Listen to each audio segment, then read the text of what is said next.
Holy cow. That'd be a great show too. Motorhead, what a band.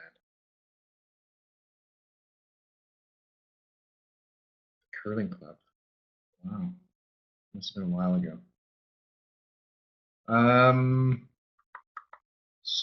Welcome to tonight's session. I hope you guys are all doing well. I'm still in Montreal, Quebec. I've heard it's smoking hot out in British Columbia for those of you that are in BC. That's the reports I've heard back from everybody at home. So 40 degrees in some cases I've heard in the interior, which is cooling this week. Okay, good. Yeah, it's crazy. 40 degrees, that's not good.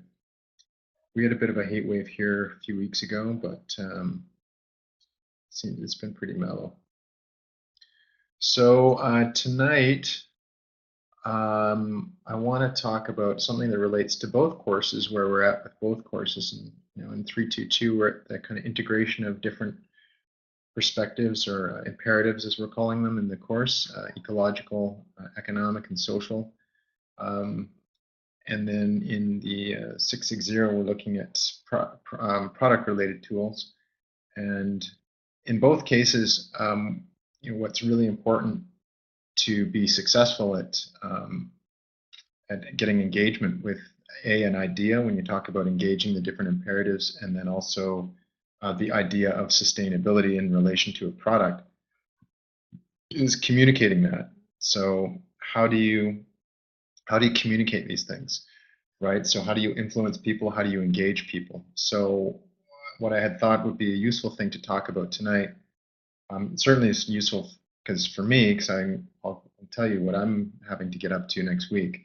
But I think it's useful for the course where we're at in both of the courses. So the title of tonight's lecture is Communication and Engagement: How do we represent integrated sustainability? I'm not going to get into details about integrated sustainability, but really, I mean, certainly in 322, we're talking about how do you kind of communicate multifaceted messages. So why this is important for me is, so I'm here until Sunday, and then Sunday morning, really early, I'm going to fly to St. Lucia in the Eastern Caribbean, which is a small island there where my team and I have been working on a project for the past, I guess, year and a half, maybe even 2 years, actually, a year and a half at least, where we've been designing a software platform, a national environmental information system, to help that country report to MEAs, multilateral environmental agreements. So like Canada, St. Lucia, and a lot of different nation states around the world, but in the Caribbean particularly, have signed on to these multilateral environmental agreements. And I've talked about them already. So the Convention for Biodiversity is a multilateral environmental agreement where you sign on and then you have obligations as a country to conserve biodiversity, then also promote sustainable use of ecosystems. UNFCCC is the United Nations Framework Convention on Climate Change, and that's the MEA that relates to how we deal with greenhouse gases in terms of mitigating our emissions, and then also adapting to climate change. So this project has been a pilot project. There's no other country that's really done anything like this, where we've designed this platform and looked at, audited their whole country for, what indicators need to be tracked for each MEA, and then also what the data that they have is that speaks to that. So for instance, like in one of the indicators is greenhouse gas emissions from different sectors. So are they tracking that in the reports they've done so far, and then in what format? And then we've designed a platform that they can enter all this data and upload these documents and so forth, focal points, and then the public can see it, and then they can quite easily report on this data, whereas typically it's a pretty cumbersome process. The reporting, it takes a long time. The data is all over the place, quite disorganized. There's no metadata, all that kind of stuff. And then it's not exactly what the UN wants. Whereas, so what we've been working on is working with the UN at the convention level, and then also the country at the ministry level. So Ministry of Agriculture, Forestry, Sustainable Development, et cetera, to design this system that can help that situation out as a pilot. It's for the world, actually. It's a prototype for countries around the world. And so I'm happy with where it's at right now. We had a review today, And we're launching it next week on Tuesday. We have a big event, and it's a big deal. All the government people and prime minister and so forth are going to be there. And so my job is to kind of communicate, because I've been leading the project, what it's about. But a big part of my job, because quite often these things get shifted to the side by the political people, but I have to go in there and explain to them the significance of this. And a big part of that is effectively communicating what this is all about and what the importance is for that country, especially with having the heads of state there. And I got to be able to do that well, because what it will mean is then, people will really engage with this platform and start to think seriously about it. They already do, but a big part of that is going to be trying to find the right messaging, right? So that's what I want to talk about tonight is communication. And this is a big part of a lot of different projects that I work on with my team and have been doing so for, 18 years, maybe more. So first off, it's the importance of communication. And the Latin root of the word communication is communis, which, if you translate that directly, it means common ground or common opinion. So when we're talking about communication, therefore, what we really are, in essence, attempting to bring people to come to some sort of common understanding through transmission and then the reception of information. That's really what communication is. A very simplified, definition of communication. You can do a PhD thesis on communication if you wanted to, but this is the working definition we have tonight. So this simplifies the processes. There's a lot of various different dimensions. There's different kind of ways people perceive information. There's different kind of modalities of communicating it. Some people are more visual, oral, tactile, sensory, what have you.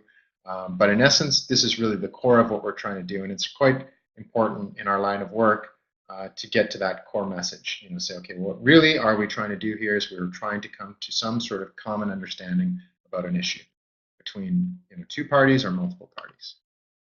So sustainability and communication. Well, we have a variety of different issues pertaining to sustainability that we need to communicate. So I've mentioned in both of the courses, like in 660, in the case of product-related tools, what we're really trying to communicate is what the sustainability of different products could be if they have different tools that are used in order to create them. So for instance, life cycle assessment or eco-certification or these kind of things that we're looking at. So that's one of the things that needs to be communicated and communicated quite well. In 322, when we talk about, say, integrating the social, ecological, and environmental imperatives or economic imperatives, that's more of an idea, right? So you're communicating an approach to the world or to policy. So some issues may resonate, and there's a lot of different angles to that one. Like, so product-related tools, there's a kind of a fixed number of things you might be communicating. Whereas when we talk about, reconciling the imperatives of economic versus ecological versus social, there's a lot of different things that fall within that problem, right? So some issues may resonate more with other people than others, So for instance, there may be some people that are more biological conservation oriented, and so forth. So you kind of need to really pick your battles. The timing may be important. When you're looking at communicating a certain issue pertaining to sustainability, timing will be important because if it's, say, let's say in political sphere, if it's close to an election, situational communication, exact. Like, let's just say if you're, like what's happening here in Quebec right now is there's an election coming up provincially, and that's really dictating a lot of what's happening. There's a tremendous amount of money being spent in this province, whereas they've been under how do you say, austerity measures for the last few years, basically. And now you see just like infrastructure going up all over the place, and the reason being is what's being communicated there. Hey, looking for the people. That's what's happening, right? So timing is going to be very important in that. Context is going to be important as well. So what's happening not only in the timing of whatever the issue is you're having to deal with, but also in the cultural context. So Sean mentioned situational communication. That's exactly right. So you may be, like I've been in this situation where in cross-cultural communication. My meeting next week, context is going to be very important. Why? Because I kind of know the way the government deals with this stuff, and I also understand, having been at the UN meetings for the past few weeks, that this is a huge deal in the UN world. There's not many other people doing this, so the context there, and you're dealing with a small, this is the 180,000 people is the population of St. Lucia. That's a small country, right? It's not a lot of people, yet they're doing something that no one else is really doing effectively, right? So the contextual communication leverage point there is, hey, we're punching like 1,000 times above our weight as St. Lucia, as a small island developing state, being subject to pretty significant environmental issues. So the context there is to say, hey, look at what we're doing, and if we can do it, the world can do it, this kind of thing, and really kind of instilling a sense of pride in the part of the population. So that's one of the things I'm thinking about in terms of the preparation I'm doing now. So what will be consistent with will be the characteristics of the communication that will make it work. So regardless of timing, context, or situation, what will most likely make your communication successful is the characteristics of it and the methods that you employ in order to do it effectively. Okay, so given that, I want to introduce you to the work of two guys who have studied under a gentleman by the name of Malcolm Gladwell. Is everybody familiar? Anybody familiar with Malcolm Gladwell? Yes? So what's one of his books? What's the big one? Starts with T.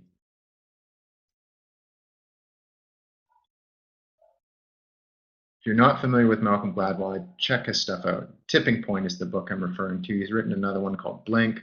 There's a few different ones. So what Malcolm Gladwell works on is kind of interesting social phenomenon, I guess you could say. Like Tipping Point was about where do some innovations just really kind of just cause fundamental shifts in society, like, I don't know, like DVDs, for instance, and so forth. But two of his students followed in that ilk around his kind of like the stuff that he looks at, which is like, why do things happen in society, essentially? And their name is the Heath brothers, Heath, and I got introduced to their work about 4 or 5 years ago by a very well-known criminal defense attorney in Ottawa, probably the best, and he was a mutual friend of a friend, and I was at a dinner party, and we started talking about what we do. Well, I knew what he did, and we were just talking about work, and he knew I was teaching, and then he mentioned this book that he used the techniques in for making compelling closing and opening arguments in court cases. So sticky communication. There we go, Malcolm. Okay, there's one, Malcolm Gladwell. So the idea there, though, and what this got me interested in was, okay, because he was using it to resonate with the jury. As a criminal defense or a prosecutor, you have a certain amount of time to convince a jury of your point, right? That's your job, right? Whether you're an advocate for someone who's being convicted, or whether you're speaking in the part of the Crown or the government or the public, you have to advocate, you have to communicate your case, right? So that got me very interested, because I thought, wow, that's super interesting. So I went and bought the book and I read it, and sure enough, it was a very interesting book and a lot of cool ideas and examples from since then. I was actually, probably must be 6 years ago, have used those techniques either tacitly, like unconsciously, or explicitly in presentations I do for work, or even in teaching. So what is sticky? So something that sticks is something that is memorable. So we all know examples of these things. So there's certain sayings out there, there's certain advertisements, there's songs, there's memes, there's all kinds of like ideas that tend to resonate. So these cultural bites that tend to resonate. But the thing is, they resonate for a reason. And so these two students of Malcolm Gladwell, what they did was they studied and deconstructed this phenomenon into its what they believe as the core elements that contributed to the stickiness of these ideas. So their book, here, this is a link here, and you can go to that on your own time and even take a look at the book if you want, is called Made to Stick. That's the name of the book, and it's basically about how to make ideas sticky or memorable. So they came up with this model which outlines 6 principles that they say contribute to making ideas sticky. So the first principle is simplicity. It's simple. So this is about finding the core of your message. So in our work, as we've seen already in both courses, like environmental management tools, there's an EIA has a heck of a lot of material to it. We have a lot of complicated issues or problems to address. You know, ecological degradation, climate change, sea level rise, gender inequality, poverty, invasive species, toxins in the environment, blah, blah, blah. I mean, the list goes on, right? So if you want to drown someone in communication, tell them the world is going to heck and so forth, I mean, it's quite easy to do that. You know, you've got there's not a shortage of material to work with. However, that won't work in our favor, right? So we cannot bombard people. And the key here is do not bombard your audience with all of the stuff that's going on in your project or in this issue you're dealing with. What you really need to do is distill down what the core message is in the given situation you're dealing with, right? So if it's greenhouse gases or something like that, then that's what the issue is going to have to be. You really have to distill it down. So it may mean limiting the scope of issues you deal with in order to leave them with that one message. It's a lot better to like distill down to the core thing that you want them to walk away with and leave them with that, than just bombard them with many issues and they walk away just like, okay, that was, I don't even know, like I don't know what they were trying to get at with that presentation. So perfect example, I would say, of distilled, toned down communication that's probably arguably one of the most successful environmental campaigns that has ever been done is Earth Hour, right? It's simple. And you can argue, I mean, there's a lot of people that argue about, you know, whether it costs us and stuff like this. And the key is everybody gets it, right? Everybody gets Earth Hour. Turn the lights out, save electricity, reduce greenhouse gas emissions. End of story. Very easy. Very simple, but very powerful. So WWF, as I'm preparing this lecture, I know WWF fairly well, but their communications is really quite phenomenal. You know, they've done a heck of a lot of work, and whatever they do tends to be really, really good. You know, and Earth Hour is a very good example of that. That's their project, and it's a winner. Second principle, unexpected. So try and get the attention, attract your audience, right? Violate a schema, right? So throw something controversial in there, something that they don't anticipate, a non-expected situation, right? Here's an example that I came up with. Conservation will not work. We must use our resources, right? So imagine if you're giving that lecture or presentation in an environmental context. I mean, right off the bat, someone's go, "What are you talking about? Conservation will not work. We must use our resources. What are you, crazy?" And then you lead into a discussion about, well, sustainable use of natural resources, right? Which is exactly what a presentation that I attended with Jane Goodall gave at the UNFCCC conference, the COP conference in 2016 at the Global Landscapes Forum. I was at a session where she was presenting this new project in Africa of sustainable landscapes. And she was sending that message, which I was like just astounded by, because, you know, you associate Jane Goodall with conservation of habitat for orangutans or chimpanzees. And so it was non-intuitive, and I mean, that's kind of one of those, violate a schema, like twist the message such that you cause kind of, what are you talking about? Like unexpected messaging. The next thing you need to consider in terms of the unexpected is to hold the attention of the audience with curiosity gaps, what they call curiosity gaps. pose questions. What species is by far the healthiest on the planet? So that's something like, this is kind of combination of a violation of a schema and a curiosity gap, because rather than asking the audience here what species is in the most trouble, which is what you would expect to hear from an environmental presentation on conservation, it's like, well, what is a species that's doing absolutely fantastic in the world right now? We don't need any concern whatsoever. They're all good. They're just doing fine, right? What is it? Curiosity gap. Like, I don't know. Humans? What is it? I don't know. Like, you're creating that kind of intrigue, or trying to. Your audience has to be intrigued because you want them to want your message. And this is actually a problem that we run into in the environmental field quite a bit. I run into it. I run into it because I go to conferences and I hear the same old stuff. In fact, I heard it a lot at the UN conference here at the side events. Same old stuff. Same old stuff. I didn't want to hear much more of the messages by like the second or third day, because it was becoming predictable, right? I knew what they're going to say.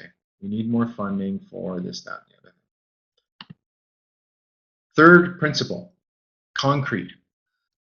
So make your message understandable. Make it relatable. Use sensory language, right? So you want to paint a mental picture for the audience that they can get. And this, again, is something that we can run into some problems in the environmental field, because sometimes we talk in abstraction, talking about ideas like resilience and sustainability and blah, blah, blah. Like, what does that mean? Like, what does sustainability mean to me?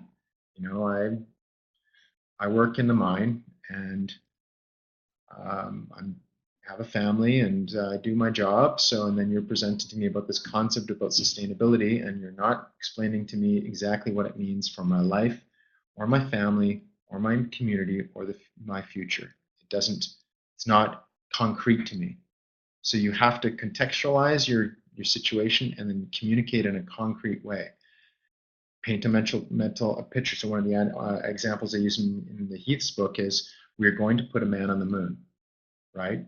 That was the impetus for the massive surge or massive push for to get people into space. We want to put a man on the moon.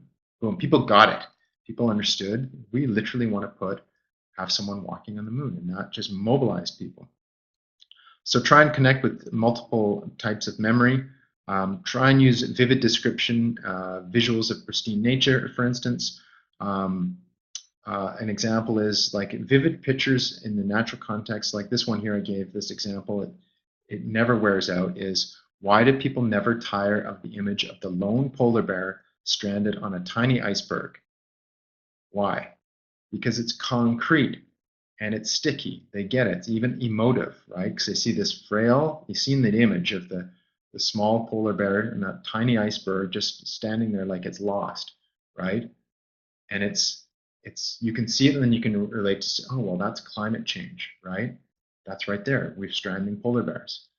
But it works. It works. That's even a bad example, like scientifically, because there's a lot of issues around the polar bear issue there. But nonetheless, the communication around it is extraordinary, right? Get it right away. Your average person will look and say, wow, we're sure doing damage to our planet. We've got to deal with climate change. Fourth principle, credibility. This, again, is another problem in our field, in our discipline, and I actually see this a lot. It's essential in our business. It's essential for you as an environmental professional to communicate with credibility, because if you don't, then you are no longer considered to be or perceived an environmental professional, right? And then that's just the reality of it. So if you don't have credible stuff to say, then, okay, well, what do you, thank you very much, but I thought you were the professional. I thought you were the expert, right? So I see there's an immense amount of hyperbole on both sides of these arguments out there in the world. So I see a lot of kind of lack of credibility on both sides. I see that the green has a tendency to exaggerate claims and sometimes misrepresent issues. I see it, on occasion, where things are like, I'll give you an example, is a lot of ecosystem valuation data and like a payment for ecosystem services or this kind of thing. At least it used to be, not so much as now because it's gotten better.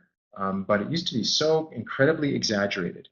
Like the figures were so astronomically huge in many cases that these studies and presentations I went to came out to policy. People in policy said, "Well, this is incredible. This is crazy. I can't take it seriously." Right? So they lost their credibility. On the other side of the equation, we have the pro-development community does the opposite. So they paint anyone who opposes development as an eco-freak or, as you may remember, an un-Canadian terrorist in some cases, right? So again, it's an emotive response without a lot of credibility. So credibility comes either from outside or from within, right? So outside credibility is from authorities validating the idea. So, for instance, in my stuff that I work on, in fact, this presentation next week, why is this system and the project taken so seriously that everybody's going to be there next week for this presentation? It's because the UN is the executing agency and the funding body is the Big GEF, the Global Environmental Facility, and then we're doing the project, right? Instant authority. The UN is the executing agency. Boom, you have it right there. So we work with the UN in many cases. There is an automatic sense of security and belief because of the perceived authority of the UN. And this is a great example of it, next week's presentation and meeting. Human scale statistics and vivid details can also help to realize credibility from the inside standpoint. So give like credible, reasonable statistics that are valid, and then also descriptive detail of the issue that you're dealing with. And that can help to kind of reassure your audience that what you're saying is legitimate. It's understandable. I can visualize it. I can see it. It makes sense. Principle number 5 is emotional. So people care quite often about people and they don't care about numbers, right? So if you're trying to, say if you're doing a presentation to a group of people about, say, climate change, people will care about the impacts of climate change on society, on communities, and on nature. They won't care about the tons of CO2 in the atmosphere or the amount of degrees of increase or change in temperature, right? I mean, yes, but even like when I'm at these events, we talk about, well, we can't reach this degrees or that degrees. I'm like, okay, well, I lose track sometimes. I'm like, well, what is it? It's 1.5 or 2. What's the goal now? Let's keep below 1.5, Whereas when you see the human impact of some of these issues, like say, for instance, the communities that are in coastal Bangladesh or coastal Guyana and so forth are facing basically impending destruction of their communities and society. I mean, that is something I care about. Like most people can't help but care about that because they can visualize it. They can see the real impact of it. Current heat wave gripping northern hemisphere. Exactly. Perfect example. See, this is causing a lot of discussion in the media about climate change, right? We had 60 people in Montreal die, I think. It was a really high number. I have to double check that. I had a conversation at the grocery store the other day. We had a very significant amount of people died during the heat wave in Montreal. And a lot of that had to do with people being stranded in rooms or not being cared for they didn't have the proper air conditioning installed, right? So remember WIFI, what's in it for you? What is the takeaway or implication for the audience? What do you want to leave them with? How can you make it relate to them, right, at an emotional level? Your next generation, your children are going to be living in a world where we don't have winter anymore. I don't know. I'm just making that up, but see what I'm saying? Like you're then kind of pulling that back to the audience, and making it personally relevant. And self-interest can often be superseded. So given that, so WIFI is powerful. What's in it for you? What impacts on you?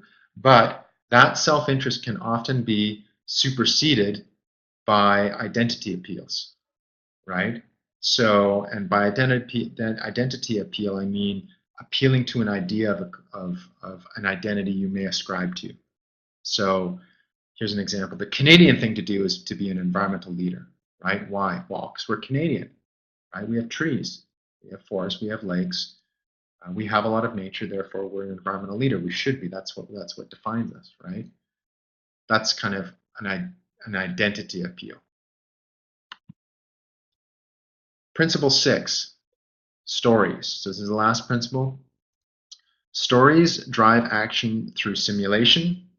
So what to do, like what's the moral of the story, like this is what we should do, and also inspiration and motivation to do it. So if you can paint a picture through story about what the issue is and what you should be doing, and then how to and why you should do it, then you're going to be able to make some progress. And paint a picture through a story of how an existing situation can change, right? So this is a very powerful technique. In fact, some argue that the story is the key to knowledge transmission and management. There's a school of thought around that.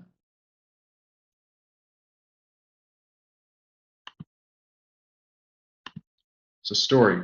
So how do we most often share memorable ideas? Well, if you think about it, knowledge transmission society is often done through story. Stories, myths, fables, even jokes. These are narratives that capture and transmit ideas, and in many cases, powerful messages, powerful moral fables. So like Aesop's fables, Greek mythology, First Nations oral histories and tales. Many of these have very serious moral messages that are embedded in different stories, right? And Greek mythology is laden with stories and myths, but they carry certain meanings, certain things we draw out and lessons learned as a result. So from an analytical standpoint, you could say knowledge management is rooted in narrative. So I'm not going to go far into this, but I want to mention it because I think it's important for you to be aware of this work. So one of the most eminent thinkers in knowledge management is a guy named Dr. Dave Snowden. And I don't know if anybody know of him or have read his work. You may have, grad students may have read of Snowden stuff if you looked at leadership or management theory.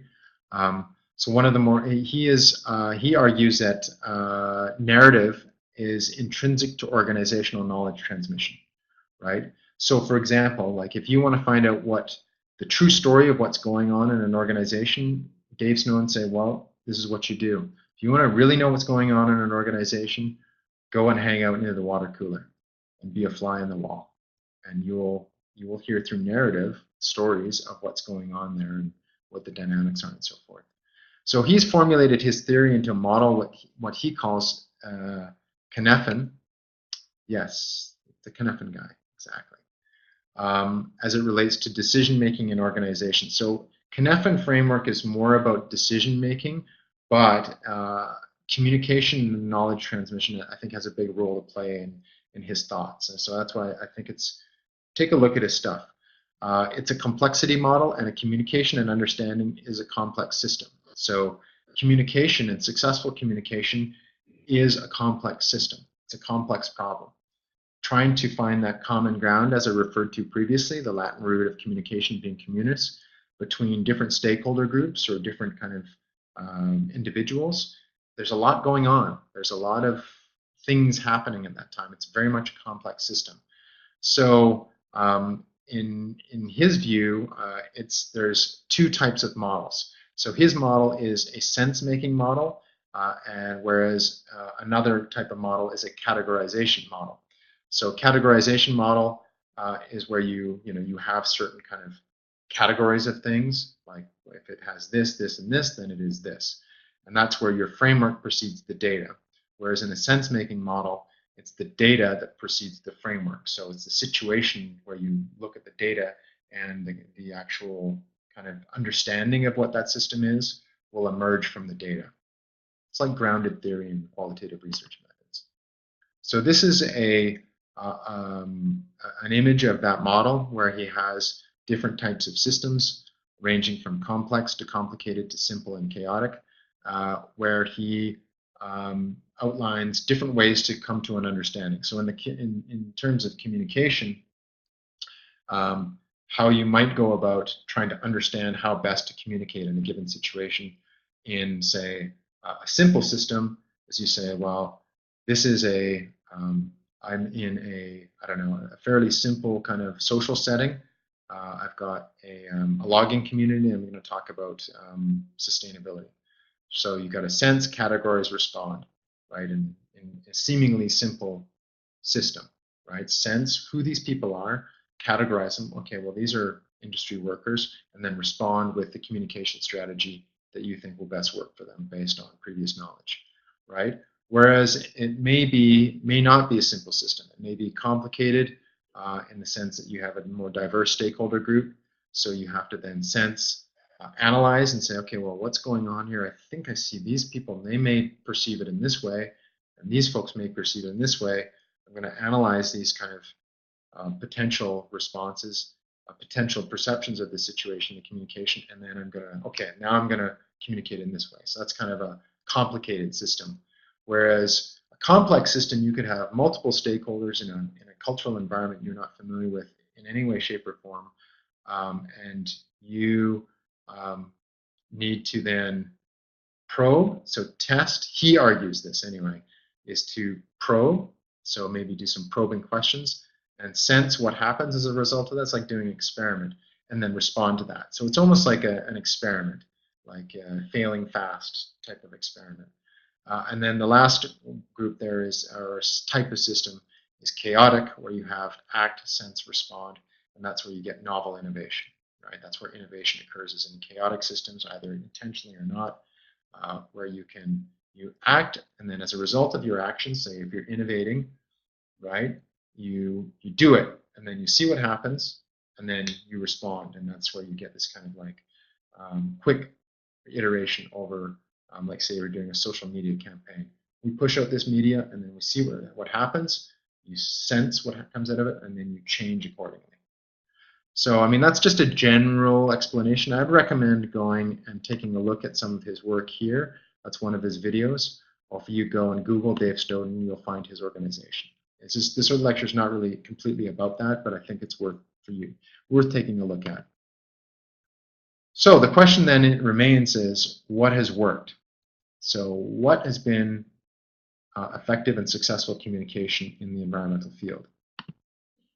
Well, this one has got to be one of the most successful ones out there. And I think I've mentioned it before, but this is a Greenpeace campaign that was leveled against Nestle in response to their use of palm oil that was coming from a supplier that had been doing basically their business in a very unsustainable way and destroying a habitat of orangutans in Indonesia. I forget the name of the supplier, but and so Greenpeace caught wind of this and does what Greenpeace does, is they brought that issue to the forefront. And you can see here we have Nescafe, and then we have these folks who are dressed as orangutans protesting out front.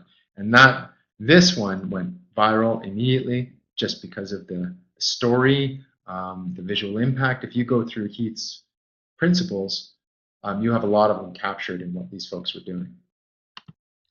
Here we go. Killer, right? Let's just kill their own message too. Yes. I mean, yeah. Greenpeace is. I respect what they do in some cases, but I'm not a Greenpeace guy. At the end of the day, like I know I totally understand the role that Greenpeace plays and is necessary, but I'm not a supporter. You won't see me working for them. Damn, there's Nazca lines trying to get attention. Okay, what's Nazca?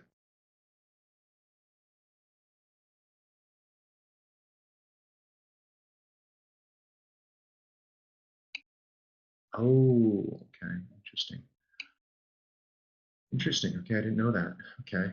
Well, yeah. I mean, they're emotive and they do stuff sometimes. I mean, these are complicated issues a lot of the time, right? Like some cases, this one was I agree with what they did here. Nestle didn't pay attention to their supply chain. They were buying palm oil from a group that was really irresponsible with what they were doing, and they deserve to be called out for it. And Greenpeace did one heck of a job of calling them out. And guess what happened? Immediate response from Nestle, because they saw the impact that they're getting on the part of the negative media, and they fired that supplier, and they were one of the proponents or protagonists in the formation of the Responsible Palm Oil Organization. So a group that is trying to push for responsible palm oil production in places like in Indonesia. RSPO. Not saying everything is responsible yet, but that's what happened as a result of this very successful campaign. Like Greenpeace going and against certain kind of I don't know. I mean, protesting against harvesting of certain species and so forth without consideration of the livelihood issues of local people and so forth. I mean, they kind of simplify issues sometimes where the issues can be a lot more complicated than just not doing that, right? Another one is Earth Hour, right? I've mentioned Earth Hour before. Goes back to credibility, exactly. So if you're not credible, you don't do your homework, then yeah, and you don't get many options. Like you don't get many chances, right? If you do something without the credibility, um, then you often won't get a second chance. Greenpeace doesn't have a lot of credibility in the environmental science world. Like Greenpeace is not going to be publishing reports on anything significant in terms of applied science or policy, and it will not be taken seriously. Whereas David Suzuki Foundation, fair enough, yeah, I would say so, relatively. WRI, absolutely. WWF, absolutely. If they publish stuff, they are credible. That's their brand. These guys, WWF, is known for credibility. And also they do really high quality work. So here's Earth Hour, and you can see the uptake that they've got on Earth Hour. Earth Hour is very successful around the world. So these shots here, we've got this left one on the left is in Indonesia, and then the one on the right is Sydney, Australia, I believe. Yeah. And you have before Earth Hour above, and then during Earth Hour. So you can see that there's a heck of a lot of people that turn off their lights in Earth Hour there. I mean, look at the city is just kind of gone black for the most part, right? Except for the big lights at the stadium and so forth. So I mean, they got credibility on that issue, and it's a simple like go through the list, Heath's list of characteristics. Earth Hour hits a lot of them. Here's another one from Greenpeace. I like this one. I just saw this because it's just visually compelling. It's emotive. This gets at the emotive side of things. What are we seeing here? The Amazon, or at least a representation of the Amazon, where they photoshopped this a bit and they've created the lung of the earth, right? Yeah, and they see there that a quarter of the lung on the right-hand side has been burnt down through deforestation. So instantly the viewer, the audience, looks at this and goes, oh, the lung of the earth. We're destroying it through deforestation. Maybe we shouldn't, before it's too late, that's the message here, we should start to do something about this. Brilliant communications. Really, really, really well done. So I guess the question I have to you is, what do you think will work? So how do you think we can reconcile the imperatives for sustainability with communication? So what are the issues that you think need the most attention? Where do they need attention? And then how do we address them from a communication standpoint?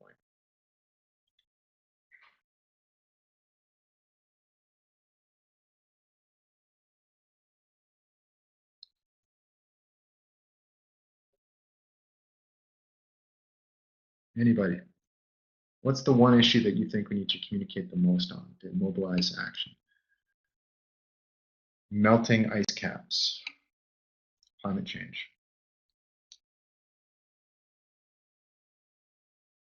Okay, so where does that need the most change?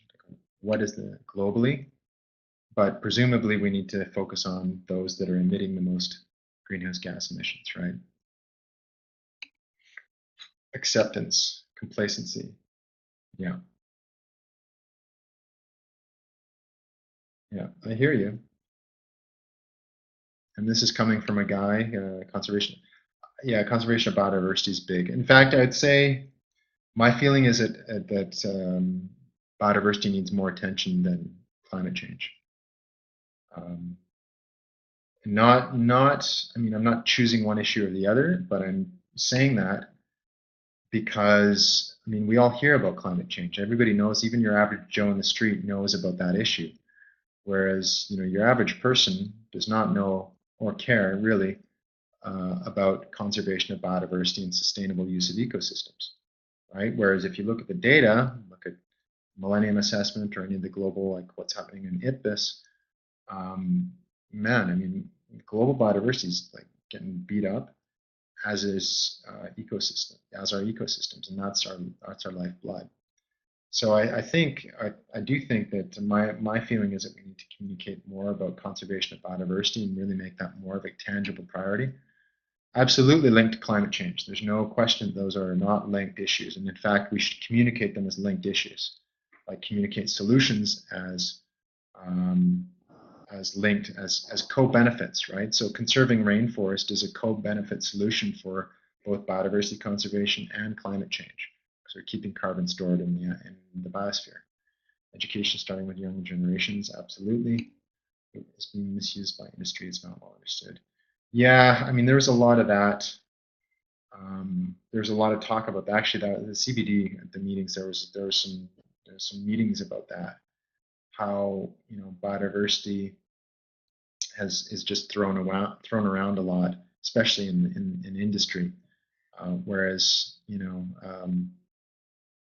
we need to have really kind of good, solid, credible understanding and credible programs that are actually going to have tangible benefits for biodiversity. Yeah, put out clear arguments for taxing carbon emissions and other pollution. Yes, I believe that's absolutely necessary. And I also think we need to communicate for the taxing issue. We need to communicate that. Yeah, carbon taxation now is becoming a political issue in Ontario and so forth, whereas it should not be. People need to understand that carbon taxation is one of the most cost-effective ways of dealing with climate change. It's very well understood in the literature. Like, talk to any environmental economist, and they will tell you straight up that taxation is the cost-effective way of dealing with climate change. I mean, however, the counter argument to that is, from a voter standpoint, is that my gas is going to be more expensive, right? Greater cost from you, and that's the idea. The idea is to reduce consumption, right? So some people don't want to be confronted with that.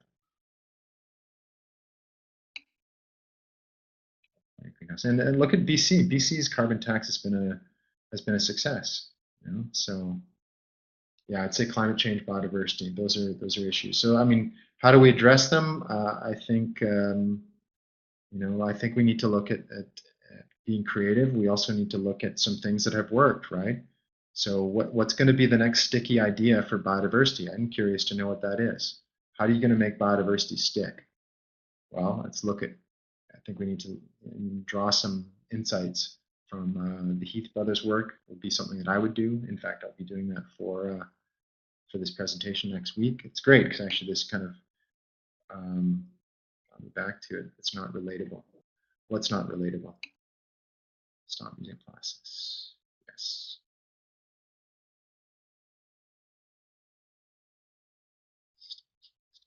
Yep. Plastics. I agree with that. Yes. Okay. Yeah, that's the problem with biodiversity. It's abstract. So here's my solution, Sean, to that. And this is, I've said the same thing to the folks at the CBD.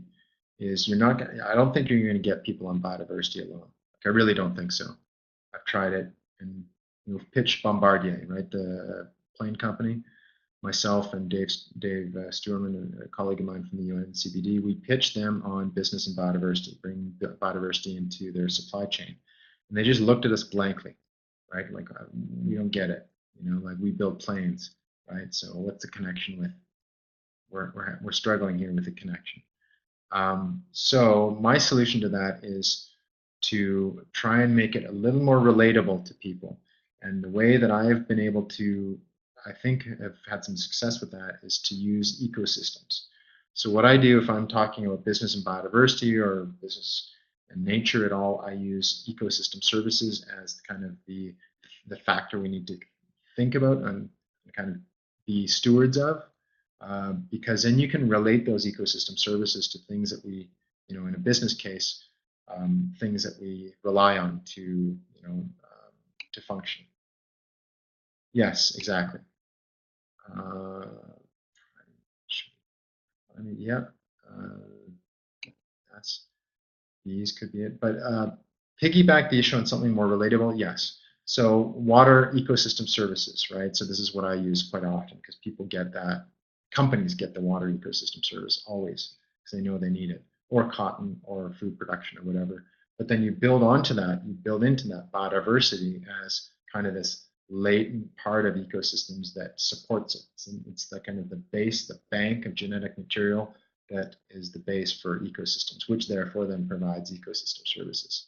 That's kind of how I've gotten at it and got people interested, like banks, for instance, and so forth. And thus far, it's been kind of successful. Indices for showing ecological degradation in our economy, absolutely. I'm also interested in actually having legitimate ecological data or environmental data tied to economic valuation. So that could be some form of that, and this is what I'm working on right now. Actually, like building systems like this system in St. Lucia, we're gathering a lot of environmental data that we put in an integrated repository where we can see it time change. We can see like change in time of land cover and so forth. But what I want to look is indices and indicators, which is what we have established already, that show change in these indicators, and then link those to ecosystem health, but also to economic activity. And this is where you get into like legitimate environmental economics. That's kind of my midterm plan for the stuff I'm working on.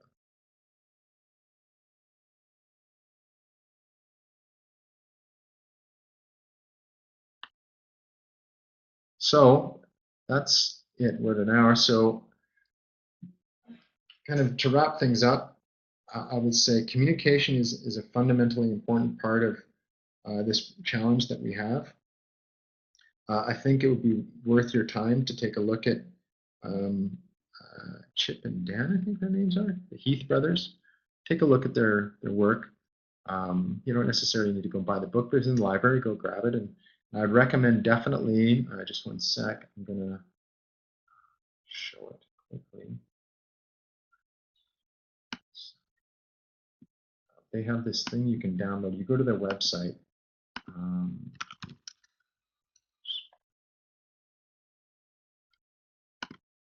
just going to send this through right now.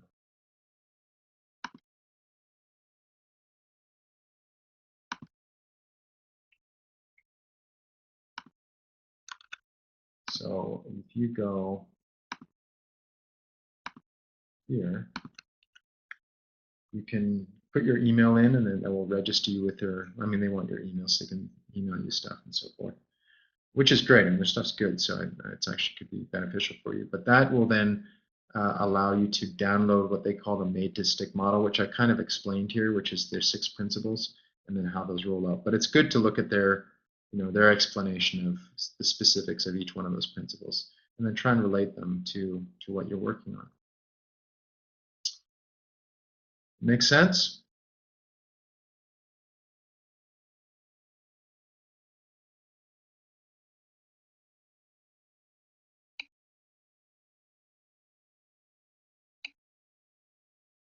All right. Any questions?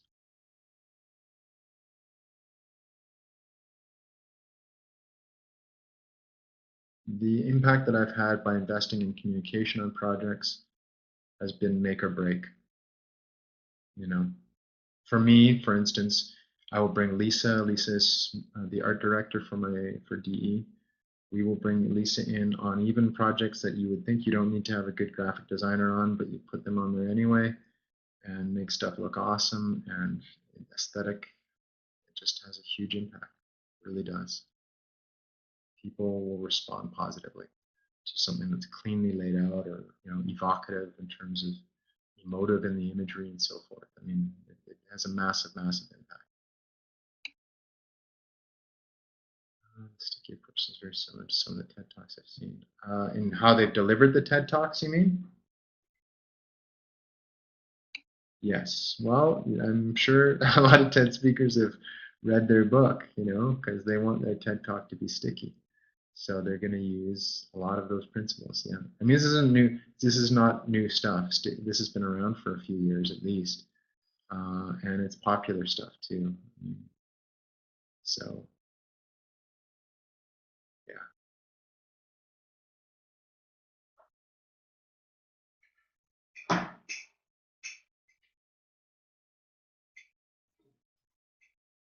I'd like to see it used more often. You know, I'd like to see politicians or leaders use this and give better presentations than these kind of the cassette. You know, here you go, press play, blah blah blah blah blah. Give something unexpected. One of the things that Donald Trump, believe it or not, is very successful at is using the the unexpected card of Heath's model to a fault, really. But I mean, it works tremendously well for him in getting people's attention. You know, he comes out and says, you know, the completely non-intuitive thing, often in an offhanded way. But I mean, that's this that gets people's attention. You know, so you give him credit for that for sure. Yes, that's where he falls down because he speaks with credibility on issues that he does not know about, right? Yes. So, good point. You can get people's attention, but be sure to actually know what you're doing and also do it in with good and I mean, ideally noble intentions.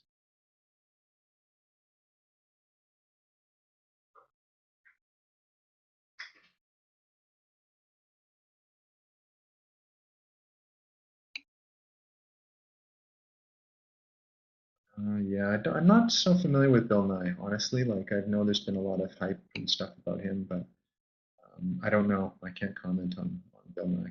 Honestly, I don't think I've ever watched anything he's produced. Um, David Suzuki, fantastic. Neil deGrasse Tyson does the same. Don't know that person either. Suzuki. So David Suzuki, I had a bit of a problem with him for quite a while because I was raised reading his books and seeing his shows, and you know, typical BC kid. But then a bunch of when I went to Royal Roads a long time ago, was doing my undergrad. Some of the colleagues at Cedar had worked in collaboration with David Suzuki and had not had positive experiences. Some people that I knew did not have good experiences. I heard a lot of kind of just stories that weren't good, not the kind of things you want to hear about something like that. Nothing like terrible, but just a kind of ego, like big shot type stuff. However, so I was like, you know, because I'd read The Sacred Balance and It's a Matter of Time and you name it, and all great stuff. So I really, you know, have a lot of time for that. Then last year, I saw him speak at SFU for a session that had been organized on re-examining the Canadian Constitution in light of sustainability. So they had John Borrows was speaking via Skype. They had Joel Bakken, the guy who wrote The Corporation. He was one of the speakers. A couple people there from organizations in Vancouver, the Downtown East Side organizations, and so forth. And then David Suzuki came as well, and they had a First Nations elder. And David Suzuki delivered a talk there that just like was a barn burner, like just really, really fantastic. And ever since then, after seeing that, I thought, you know what, this guy is just like he's the OG, he's the original guy. Now you may not agree with like some of the ideas are a little kind of unrealistic, perhaps, even though what he presented there was unrealistic. He was talking about returning to a time where, you know, um, we did everything according to traditional ways in the Lower Mainland, and it's like it's not going to happen. Like we've developed, so we need to, you know, manage our development in a sustainable way. But you know, he was taking kind of the romantic vision of what things used to be like, and borrowed territory, which is all true. But it just was like I was left asking, okay, well, so what do we do then? But the presentation he gave was fantastic, and he called out the government too on stuff, which I thought was, you know, it took courage to do that, right? He could have quite easily just towed the line and said, oh, everything's great, you know, federally, whereas he you know he called a spade, and I was really impressed, to be honest with you.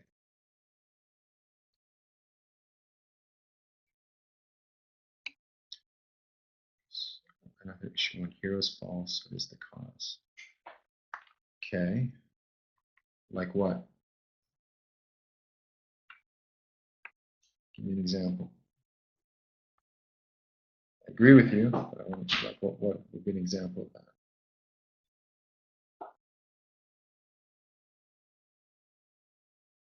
like say for instance, when it's resting with that individual. Like, how about Jacques Cousteau, right? Jacques Cousteau died of old age or what have you. And although his memory lives on, I don't think it's quite the same. I've heard his grandson. His grandson does the touring now and speaking, but it's not the same. Well, I was going to say Steve Irwin. That was the other one I was thinking about. But his kids are pretty phenomenal. Have you seen his kids? His daughter is like, Bindi. There we go. Yeah, I mean, she's kind of carrying the torch. You know, those are the most positive kids I think I've ever seen in my life. It's almost creepy. They're so positive and energetic. It's like wow. Like I don't mean to degrade or in any way, shape, or form like you know, demote what they're doing. They're great, but it's like I was through positivity. They're just, I mean, maybe I was a little more of a badass when I was a kid. Anyway, they're great. I think Steve Irwin's legacy will live on.